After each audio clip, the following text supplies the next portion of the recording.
प्रणाम। पिछली वीडियो में मैं कुछ पॉइंट्स भूल गया था और वो वीडियो लंबी भी बहुत होती चली जा रही थी, तो इसीलिए पार्ट 5 के रूप में मैंने कुछ पॉइंट्स और लिखे हैं और ताकि भूल ना जाऊं इसलिए इसको लिख कर लाया हूं और आपके समक्ष रखना चाहता हूं। बहुत इम्पॉर्टेंट है, इस पर आप गौर करिएगा। हो सकता है मैं पहले भी ये चीज़ कहता आया हूँ कि अभी शायद ये चीज़ें हमें पता ना चलें, लेकिन जैसे जैसे हमें एक्सपीरियंसेस होंगे फिर हमें इसकी जो है वेटेज, इसकी उपयोगिता का पता चलेगा।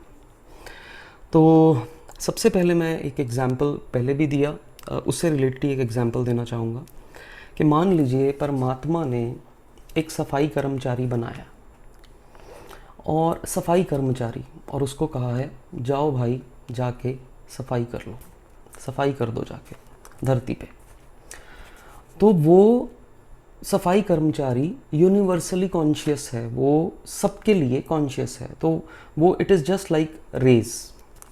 तो वो आता है और सबकी बॉडीज़ में, मान लीजिए इंडिविजुअली सबकी बॉडीज़ में आता है, अच्छा इसकी बॉडी थोड़ी गंदी है, चलो साफ़ करते हैं, थोड़ा बुखार चढ़ा, अरे भाई इसकी बॉडी में तो गंदी भरा पड़ा है, इसमें तो कुछ प्योरिटी के लक्षण ही नहीं है, मैं इसको कैसे साफ़ करूँगा। फिर भी वो एंटर तो करता है पर वो सफाई कर नहीं पाता है और व्यक्ति चला जाता है। तो ये जो सफाई कर्मचारी है, ये जिन लोगों का जितना बॉडी टॉक्सिन से भरी है उनको उतनी तकलीफ़ आएगी।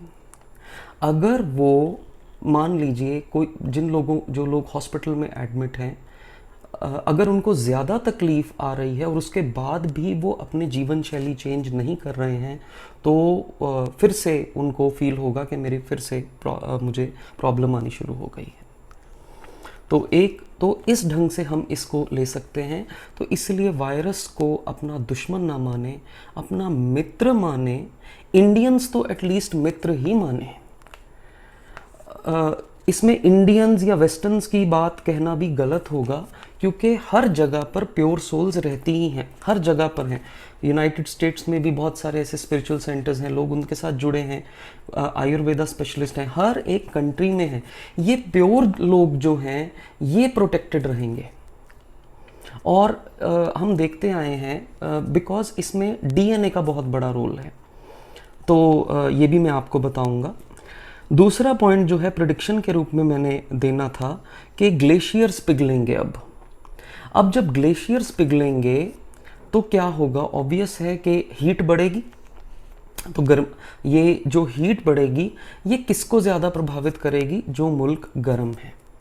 और जिन लोगों ने पास्ट में पिछले over the period of time उन्होंने ज़्यादा गर्म भोजन या टॉक्सिक वाले जो भोजन किए हैं, जैसे नॉनवेज बहुत खाया, अल्कोहल बहुत खाया है, ऐसी डाइट वेस्टर्न कल्चर में, अरब कंट्रीज़ में बहुत चलती है। तो हमें देखने में आएगा अगर ग्लेशियर्स पिघलेंगे तो इसका इम्पैक्ट जो वातावरण पे आएगा हमारे भारत में इतना ज़्यादा नहीं आएगा, बाकी देशों में ज़्यादा आएगा। इसका कारण क्या है? क्योंकि भारत की जो मैग्नेटिक फील्ड है वो संतों ने यहीं पर पिछले कितने सौ सालों से, कितने हज़ारों सालों से कितने प्योर सोल्स आई हैं, कितने हवन यज्ञ हुए हैं, कितनी सेवाएं हुई हैं, बुद्ध आए हैं, 10 अवतार आए हैं और 10 गुरु आए हैं, ये सब आए हैं। प्योर सोल्स यहाँ आए हैं। मैं ये नहीं कहता कि बाकी जगहों पे नहीं आए हैं, बट यहाँ पर बहुत आए हैं। तो उन्होंने जो भी रिचुअल्स किए उसका एसेंस आज भी हमारी जगह पर है, हमारे भारत में है। और जो लोग उनके संपर्क में थे, जिन्होंने उस समय भक्ति की, ध्यान किया, सेवा की, वो सारे जेनेटिकली हमारे डीएनए में कंसील्ड हैं। वो सत्व तत्वाज, वो प्योरिफिकेशन तत्वाज डीएनए में कंसील्ड हैं। अगर आप कहीं भी मान लीजिए कोई अच्छा सोल, अब इसका मतलब ये नहीं है अच्छा सोल किसी और कंट्री में पैदा नहीं होगा, सिर्फ इंडिया में ही पैदा होगा, नहीं, ठीक है ना। तो जो अच्छा सोल है, अगर उसको उसका टाइम आ गया है, कुछ प्योरिटी से जुड़ने का टाइम आ गया है, तो मान लीजिए वो कुछ चीज़ें करता चला जा रहा है, कुछ गलत चीज़ें करता चला जा रहा है, गलत खान पान कर रहा है, गलत संगत में जा रहा है, और जुआ सट्टा खेल रहा है, बहुत ऐसा ऐसा काम कर रहा है जो गलत है, तो उसके मन से आवाज़ आएगी यार तू मत कर, इसका मतलब उसके अंदर अंश है। ये हालांकि वॉइस ऑफ गॉड के रूप में सबके अंदर है, लेकिन बहुत लोग ऐसे हैं जो इसको सुनते ही नहीं हैं, वो असंवेदनशील हो जाते हैं इस वॉइस ऑफ गॉड के प्रति, कनेक्ट नहीं हो पाते हैं। और जो लोग प्योर हो जाते हैं वो बैम्बू की तरह हो जाते हैं, वो हॉलो बैम्बू हो जाते हैं, जो भी इंट्यूशन या यूनिवर्सल कॉन्शियसनेस उनको गाइड करती है वो उस पर बेझिझक सरेंडर करके चलने लग जाते हैं और खुशी में रहते हैं, क्योंकि यूनिवर्सल कॉन्शियसनेस हमेशा प्योर है, खुश है, कोई ग्रंथि नहीं है, कोई चिंता ही नहीं है, सब अच्छा है, लाइक दिस। तो अब ग्लेशियर्स जो पिघलेंगे, ये सब लोगों को दिक्कत आएगी। तो अब हमने जो ये वायरस का लगाया है, तो हम ये ना सोचें, ये जो वैक्सीन लगा है कि अब जी सब कुछ ठीक हो गया, बॉडी इम्यून हो जाएगी, एंटीबॉडीज़ बन जाएंगी। एंटीबॉडीज़ टेम्पररी तो बनेंगी, पर अगर आपने वैसा ही और ये लोग रेस भी बढ़ाते रहेंगे, ठीक है ना, म्यूटेट भी, तो वायरस नेचर म्यूटेट भी करेगा। तो अगर फिर भी वैक्सीन लगने के बाद कुछ देर के लिए एंटीबॉडीज़ आई, और जब एंटीबॉडीज़ आई तो उस व्यक्ति को ऐसे सिग्नल माइंड में मिले मैं कुछ अच्छे काम करूं, तो एंटीबॉडीज़ और स्ट्रांग हुई। सीधी सी बात है, पॉजिटिव चीज़ों से एंटीबॉडीज़ बनती है। आप किसी का भला करते हैं, एंटीबॉडी बनेगी, क्योंकि यानी कि आपके अंदर पॉजिटिव एनर्जी आपको, आपकी इम्यूनिटी स्ट्रांग कर रही है। लेकिन फिर उस व्यक्ति ने सुबह अच्छा काम कर लिया, शाम को उसने गलत भोजन कर लिया, वो अनईजी हो जाएगा। यानी पहले हमारी इम्यूनिटी स्ट्रॉन्ग थी कि हम गलत मलत कुछ भी खाएं कोई फर्क नहीं, एंजॉय कर रहे थे हम। अब हम गलत के प्रति सेंसिटिव हो जाएंगे। अब मान लीजिए सुबह बना हुआ भोजन हमने बना के फ्रिज में रख दिया, वो शाम को खाया, हमें अनईजी हो जाएगा। सेंसिटिव लोगों को होता है, अब सबको होगा, राइट। आपका घर बंद है, आप एसी चला रहे हैं, आपको अनईजी हो जाएगा, ठीक है, एसी में सांस नहीं आ रहा है, क्योंकि तो ये सब चीज़ें ऐसे होंगी। और फिर हमें पता चलेगा कि ये इलेक्ट्रिकल अप्लायंसेस से रिलेटेड कौन सी चीज़ यूज़ करनी, कौन सी नहीं। मैं ये नहीं कह रहा हूँ कि टेक्नोलॉजी बंद हो जाएगी, टेक्नोलॉजी ट्रांसफॉर्म हो जाएगी, हमारे बेहतर के लिए कुछ हम ऐसा करेंगे। और अगर ये हमारे लिए खराब है तो ये बैन होगी, ये बंद होगी और कोई चारा नहीं होगा। तो इसीलिए इंडियन जो लोग पास्ट में इंडिया से कनेक्टेड रहे हैं, या यहाँ उनके रीइंकारनेशंस हुए, यहाँ से उन्होंने ज्ञान लिया, या कुछ लोग अब ज्ञान मार्ग पे चल रहे हैं, भक्ति मार्ग पे चल रहे हैं, ऑल ओवर द ग्लोब कहीं पे भी, तो वो लोग जो हैं वो इम्यून होंगे। उनके लिए तो वायरस फ्रेंड की तरह है, ऐसे है जैसे उनको नेचर से कनेक्ट कर रहा है। उनको तो सिग्नल मिल रहे हैं, अरे यार आज तो मैं सनलाइट में बैठा हूँ, मुझे ऐसा लग रहा है सन से ही मेरी भूख मिट गई है, यानी कि सोलर एनर्जी ही मुझे तृप्त कर रही है। ये देखिए, जो भी मैं बोल रहा हूँ आपको अभी तो मजाक ही लगेगा, ठीक है, आगे आगे देखते हैं होता है क्या। तो टेम्परेचर राइज जो होगा कंट्रीज़ में, वहाँ प्रॉब्लम आएगी। तो अरब कंट्रीज़ लोगों की डाइट भी थोड़ा ऊपर नीचे रही है, तो अच्छे लोग तो बचेंगे, तो जो लोग अभी भी अपनी आदतें नहीं बदलेंगे प्रॉब्लम्स आएंगी। अब मैं एक थीफ थ्योरी एक मैं आपको वर्ड बताना चाहता हूँ, और बड़ी मज़े की बात है। एक और चीज़ वो मैं बाद में बताऊँगा। थीफ थ्योरी क्या है? अंग्रेज़ आए, हमारे भारत में बहुत सारा सोना था, सोने की अशर्फियाँ थी, हम तांबे के सिक्के यूज़ करते थे, जेम्स, ज्वेल्स, यंत्रास, तंत्रास, मंत्रास, समृद्ध थे। आप हिस्ट्री चेक करें, हम पूर्णतः समृद्ध थे, कोई कमी नहीं थी, एजुकेशन की कोई कमी नहीं थी, संस्कार की कोई कमी नहीं थी। एक समृद्ध देश एक्सटर्नली और इंटरनली था। तो वो आए और वो चीज़ें चुरा के ले गए। अब एक मान लीजिए एक साइंटिस्ट ने ब्राह्मण जो थे वो साइंटिस्ट थे, ठीक है, क्षत्रिय उनको प्रोटेक्ट करते थे कि आपने जो एक्सपेरिमेंट करना करो, हम आपके साथ हैं, और फिर अगर वो एक्सपेरिमेंट ठीक है तो मानवता के कल्याण के लिए हम उसको यूज़ करेंगे। तो जो साइंटिस्ट थे, ये मान लीजिए कि एक साइंटिस्ट है, वो क्या करता है, वो एक ना गैजेट बनाता है लोगों के भले के लिए। एक चोर आता है, वो देखता है अरे इसमें तो गोल्ड लगा हुआ है, चुरा लो। वो गैजेट से बेचारे उस चोर का भी भला ही होना था, सबका ह्यूमैनिटी का भला होना था, वो चुरा के ले गया। जो जो एक्सपेरिमेंट्स उन्होंने मानवता के कल्याण के लिए मान लो किए थे, वो चुरा के ले गए, पर उनका दिमाग तो नहीं चुरा सके, ठीक है ना। इसी तरह ब्रिटिशर्स ने किया, वो जो भी ज्वेलरी, जो भी चीज़ें लेके गए हैं, उनको लगता है it is just a piece of jewellery, उनको उसके हीलिंग प्रॉपर्टीज़ के बारे में नहीं पता। और हम जिस गवर्नमेंट्स में, सो कॉल्ड गवर्नमेंट्स में रह रहे हैं, ये तो हमें खुल के कुछ करना ही नहीं देते। पीछे मैंने देखा कि पानी से एक बच्चे ने पानी से चलने वाला कोई ऐसा यंत्र बनाया कि एक स्कूटर पानी से चलेगा। एक दिन खबर आई, अगले दिन खबर नहीं आई। क्यों नहीं पानी से चलाते, क्यों नहीं पोल्यूशन बंद करते? क्योंकि इनको पेट्रोल से कमाना है। हम लोग कम समझेंगे, हमें पता है, एक्चुअली हमें पता है, लेकिन एक व्यक्ति सोचता है यार मेरे टारगेट्स इतने हैं, मैं अकेला कहाँ पंगे लूँगा। दोस्ती यारी में वॉक करते हुए हम बातें कर लेते हैं और हमें इतनी एनर्जी नहीं होती कि हम आवाज़ उठा सके। जो लोग आवाज़ उठाते हैं उनको भी बंद कर दिया जाता है। बट अब ये प्राकृतिक तौर पर आवाज़ उठने वाली है, क्योंकि अब हमें प्रकृति ही इसका साथ देने वाली है। ये जो नेगेटिव लोग हैं उन्हीं को ही नहीं सूट करेगा जब अल्कोहल, नॉनवेज या नेगेटिव चीज़ें, तो वो बेचारे, तो इन चीज़ों पर लगाम लग ही जाएगी। और हम, और निर्बल के बलराम, हम सब के साथ जो है प्रकृति खड़ी होगी और पॉजिटिविटी की तरफ हमें लेके जाएगी। तो ये थीफ थ्योरी ये थी कि हमारा सारा खजाना जो लूटा हुआ है वो वहाँ पड़ा है, उनको यूज़ करना ही नहीं आना। और वो फाइनली क्या होगा, वो हमें यूज़ करना आता है, हमें पता है उससे क्या करना है, उससे कैसे इम्यूनिटी बढ़ानी है, ठीक है ना। तो जैसे मैंने कहा कि हमारे ऋषि मुनि तो एल्केमी के मास्टर थे, ब्रेन में सब उनकी केमिस्ट्री थी। किस मेटल को किस ढंग से, जब आप एक स्टेट पर पहुंच जाते हैं, स्पिरिचुअल स्टेट पर पहुंच जाते हैं, तो एलिमेंटल थ्योरी या थ्योरी नहीं रह जाती है। एलिमेंटल जो हम कहते हैं कि एलिमेंट्स को कंबाइन करके कुछ भी क्रिएट किया जा सकता है।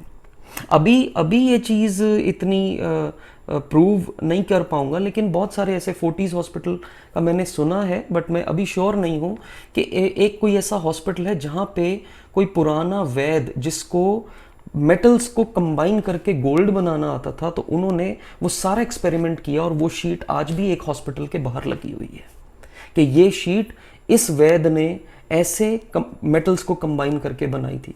ये साइंस थी, तभी तो समृद्ध थे। पद्म स्वामी टेम्पल है, इतना गोल्ड वहाँ पड़ा है, पर वहाँ स्नेक्स ही स्नेक्स हैं, क्योंकि तमस है, प्रोटेक्शन के लिए है। कोई सात्विक व्यक्ति ही उसके दरवाजे खोल सकता है। उन्होंने गोल्ड बना के मूर्तियां बना के रख दी। गोल्ड की मूर्तियां पहले बनती थी, अब छुपा दी गई। एक्चुअली वो छुपा दी गई जब ये सारे मुगल और ये सारे लोग आए, क्योंकि इन्होंने सब लूट लेना था और वो प्राण प्रतिष्ठित थी। प्राण प्रतिष्ठा का मतलब ही ये होता है कि हमने कोई चीज अगर क्रिएट की, श्रद्धा भाव से क्रिएट की, फिर उसको अपनी ऊर्जा से, भक्ति की ऊर्जा से उसमें परमात्मा को निमंत्रण दिया, आप आए। रोज पूजा की तो वो साक्षात परमात्मा की उस ऊर्जा का प्रतिबिंब बन गया, सिंबॉलिक बन गया। वहां पर जाने वाले लोगों को ऊर्जाएं फील होने लग गई, ताकि ये सब चीजें भी चुरा न ली जाए, इनको फिर सुरक्षित कर लिया गया। वही है ना कि आज भी अगर किसी मंदिर में गोल्ड की मूर्तियां पड़ी हो, तो जिनके मन में लालच है वो जाग जाएगा। वो उसकी हीलिंग प्रॉपर्टी ना देख के, उसकी हीलिंग की प्रॉपर्टी से प्योरीफाई होने के बदले उसको चुराने का मन उसका होगा, क्योंकि उसके अंदर इम्प्योरिटी है, इसलिए वो ऐसा सोचेगा। और यही सब तो ये सब लोग कर रहे हैं। ये रेडिएशन फैलाया, इन्होंने वैक्सीन भी बना ली और पैसा कमाने के चक्कर में लग गए। पैसा पैसा पैसा। तो अब ये सब चीज़ें जो है, जिस व्यक्ति ने जैसा पृथ्वी के साथ किया है उसको वैसा फल मिलने वाला है। आपने पेड़ लगाए हैं, आपको ऑक्सीजन की कमी नहीं आएगी। आपने दया भावना से दान किया है, अन्न दान किया है, परमात्मा आपको अन्न की कमी नहीं देने वाला है। ये मैं अब की बात कर रहा हूं, जो अब समय आने वाला है। अगर आपने किसी को पैसे के लिए बहुत ज़्यादा तंग किया है, बहुत ज़्यादा धमकियाँ दी हैं, बहुत ज़्यादा क्या किसी का पैसा मार लिया है, तो आपको इसका इम्पैक्ट है, आपको लिवर में प्रॉब्लम आना, मुंह सूखना, भूख ना लगना, ये सब चीज़ें, ये इसका परिणाम स्वरूप हो जाएगा। हर कर्म का एक फल होगा, उस फल को वो प्लैनेट सिर्फ हमें बताता है कि इस व्यक्ति ने ये ऊर्जा ऐसे यूज़ की। प्लैनेट एक न्यूट्रल चीज़ है। प्लैनेट जो है, आप समझे एक नाइफ है, एक चाकू है। अब चाकू से आप किसी को मार भी सकते हैं, चाकू से आप सब्जी काट के किसी को पेट भर भोजन भी करा सकते हैं। तो एनर्जी आपके हाथ में है, आपने उसका यूज़ किया कि अब्यूज़ किया, ये आपने किया, और जो आपने किया उसका फल आपको ही मिलेगा। और आपके जेनेटिक डीएनए में भी वो कंसील फॉर्म में होगा, आपको भी मिलेगा। और आप जो जीन्स बनाते हैं, जो जीन्स आपके बन जाते हैं, वो वैसी सोल्स ही अट्रैक्ट करते हैं। सोल दैट इज जिसकी कॉन्फ़िगरेशन आपके डीएनए से मैच करेगी, वो उस समय पर एंटर कर जाएगी। इसीलिए कहते हैं कर्मों का फल बच्चों को भी भुगतना पड़ता है। ये ऐसे ही बातें नहीं बनी हैं, हर चीज़ के पीछे साइंस है। ठीक है, तो ये थीफ थ्योरी में अब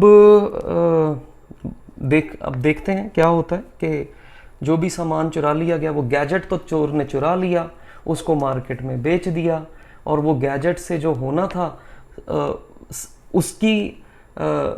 उसकी डिटॉक्सिफिकेशन ऑफ माइंड भी हो जाती, वो इवॉल्व हो जाता। यही साइंस थी। पुराने समय पर जो वैद्य थे, जब वो हॉरोस्कोप, गुरुकुल में जब एक बच्चे को दाखिला दिया जाता था, तो वो हॉरोस्कोप देखते थे। अच्छा, इसका ये प्लैनेट खराब है, इसने ये कर्म ऐसा किया, इसका मंगल खराब है, इसके अंदर उत्तेजना बहुत है, गुस्सा बहुत है, और इस वजह से ये वायलेंस में चला जाएगा अगर इसको सही संस्कार ना दिया गया। तो तेरे में ऊर्जा तो बहुत है, इसको अखाड़े में डालो, इसकी एनर्जी को बैलेंस करो, इसका गुस्सा वहां निकले और इसको सेवा में लगाओ, इसमें हम्बलनेस आए, डाउन टू अर्थ की क्वालिटी आए। क्योंकि मंगल की उग्रता आपको ईगो देती है, आप बेपरवाह हो जाते हैं कि चल मुझे मत सिखा, ये है मंगल। अगर आपका मंगल खराब है, आप ऐसे हैं। इसीलिए ट्रेनिंग, हर एक प्लैनेट को देखकर उसे वो ट्रेनिंग गुरुकुल में दी जाती थी, ताकि उसके तत्वाज वहीं पर बैलेंस हो जाएं और वो प्योरीफाई होके, नेचर से कनेक्ट होके, उसकी सोल इसी जन्म में रियलाइज कर ले सेल्फ को, और फिर उसका अगला जन्म ही ना हो। इसीलिए बुरे कर्म अर्थात हम तैयार हैं और सहने के लिए और जन्म लेने के लिए। जीवन का एक आयाम ये भी था, यही था कि हम रियलाइज करें सेल्फ को और यहाँ वापस ना आए। मोक्ष परम धर्मा, मोक्ष परम धर्मा, मुक्त हो जाएं। मुक्त का अर्थ क्या है? ये नहीं है कि मुक्त का अर्थ ये नहीं है कि हम जिम्मेवारी नहीं निभा रहे, सब छोड़ के चले गए। मुक्त का अर्थ है अपरिग्रह, सब अंदर से छोड़ दिया है, मेरा कुछ है ही नहीं है, मैं बैम्बू की तरह हूँ, मालिक जो बताता है मैं वो आगे बता देता हूँ सबके भले के लिए। लेकिन ये ध्यान रखता हूँ कि जो सामने पात्र है वो लेने योग्य है कि नहीं है। जैसे कि आप अपने इंटरनेट बैंकिंग का पासवर्ड किसी को भी बता देंगे? नहीं बताएंगे। एक व्यक्ति जिसकी बुद्धि कम है, उसको आप वो ज्ञान नहीं देंगे, उसको आप हाथ में कोई ऐसी चीज़ नहीं पकड़ा देंगे जिससे कि वो लोगों का नुकसान कर दे। न्यूक्लियर वेपन या न्यूक्लियर एनर्जी के बारे में जिनको पता है, वो अपनी लेबोरेटरी में किसी आम इंसान को नहीं आने देंगे, कहीं वो कोई बटन छेड़ दे और सब काम खराब हो जाए। इसी तरह से वो हम्बल बींग्स थे, उनको पता था क्या करना है क्या नहीं करना है। ये विद्या धीरे धीरे लुप्त हो गई, पर है, आज भी है। वो लोग बस क्योंकि एक एरा ऐसी स्टार्ट हो गई थी और वो लोग छुप के काम कर रहे हैं, वो मीडिया में नहीं आ रहे हैं क्योंकि मीडिया की ज़रूरत ही नहीं है। तो बहुत थोड़े से जो गुरुकुल रह गए हैं जहाँ पर आज भी छोटे बच्चों को मंत्र उच्चारण सिखाया जा रहा है, सब चीज़ें, तो वो उनको पॉजिटिवली कंडीशन कर रहे हैं, क्योंकि छोटे बच्चे को तो कुछ पता ही नहीं होता है। छोटे बच्चे को क्या पता मुझे क्या सिखा रहे हो आप, ठीक है ना। आप उसको बुरी चीज़ सिखाओगे। अफगानिस्तान में क्या हो रहा था, छोटे बच्चों को वॉर के लिए तैयार कर रहे थे, वो वही समझ रहे थे जिहाद ही सबसे ऊपर है। और वहाँ आयुर्वेदा गुरुकुल में, वैदिक गुरुकुल में सिखाया जाता था मंत्रोच्चारण, ये वो, क्योंकि आप जो जो मंत्रोच्चारण करेंगे आपके ब्रेन के ऊपर, क्योंकि सब नर्वस सिस्टम से कनेक्टेड है ना, जो भी आप शब्द उच्चारण कर रहे हैं, ना सिर्फ वो साउंड एनर्जी से प्योरीफाई कर रहा है एनवायरनमेंट को, बल्कि वो आपके ब्रेन में जो केमिकल्स या रिलीज कर रहा है, वो chemicals subtle forces of energy को अट्रैक्ट करने के लिए बहुत सपोर्टिव है, बच्चे को इंट्यूटिव बनाते हैं। तो बहुत सारे ऐसे बच्चे हैं जिनका ये कंपटीशन भी करा के देखते हैं कि गुरुकुल वाले बच्चे ज़्यादा एक्सपर्ट हैं कि दूसरे बच्चे एक्सपर्ट हैं, ठीक है ना। कॉम्पिटिटिव, ये कंपटीशन ही तो मार गया हमें। हर व्यक्ति यूनिक है, ठीक है ना, पर हमें सेम तरह की स्टडी करा दी, सेम तरह की। एक बच्चे के अंदर प्रतिभा है कि वो राइट ब्रेन ओरिएंटेड है, उसने वो आर्ट को समझ पाता है, उसको भी लेफ्ट ब्रेन ओरिएंटेड आप बनाते चले जा रहे हो। वो बेचारा पढ़ ही नहीं पा रहा, वो लिख ही नहीं पा रहा, क्योंकि उसको क्षमता परमात्मा ने ज़्यादा राइट ब्रेन की दी है।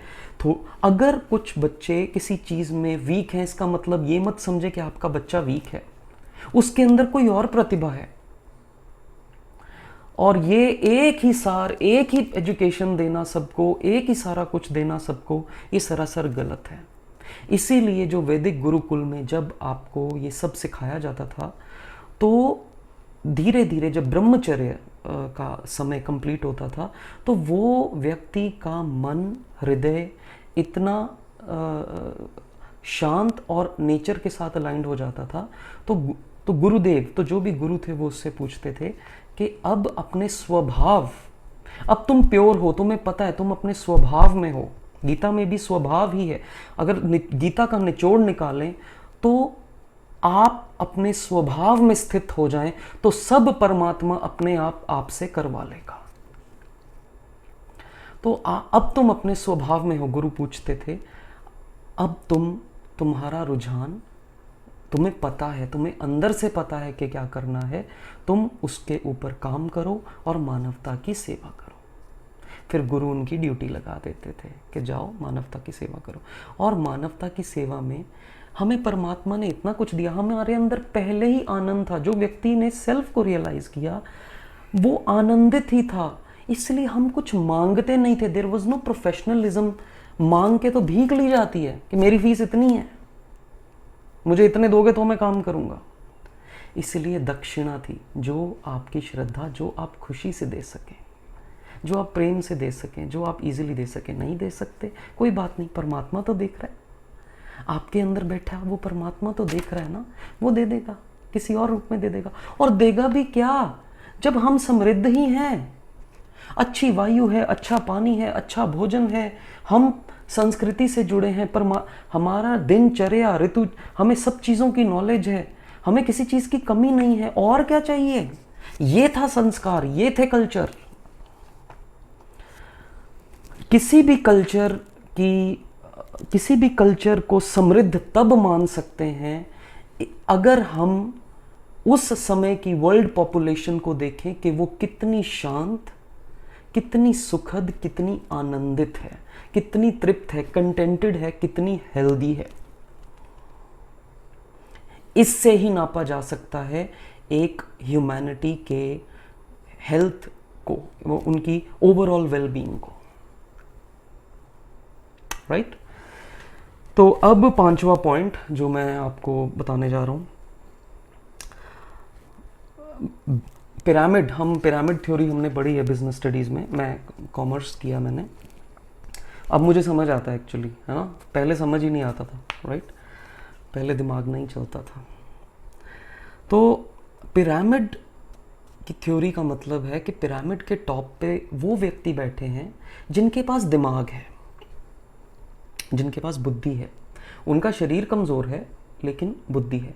पिरामिड के बेस पे कौन बैठा है? मजदूर बैठा है। जिसके पास बुद्धि इतनी नहीं है वो किसी से डेलीगेट करवाता है वो जो ऑर्डर्स होते हैं और उसके ऊपर काम करता है। ये जो नीचे के लेबर क्लास है, सब किसान, सब मजदूर, ये सब लोगों के ये सब लोग बेस ऑफ पिरामिड है।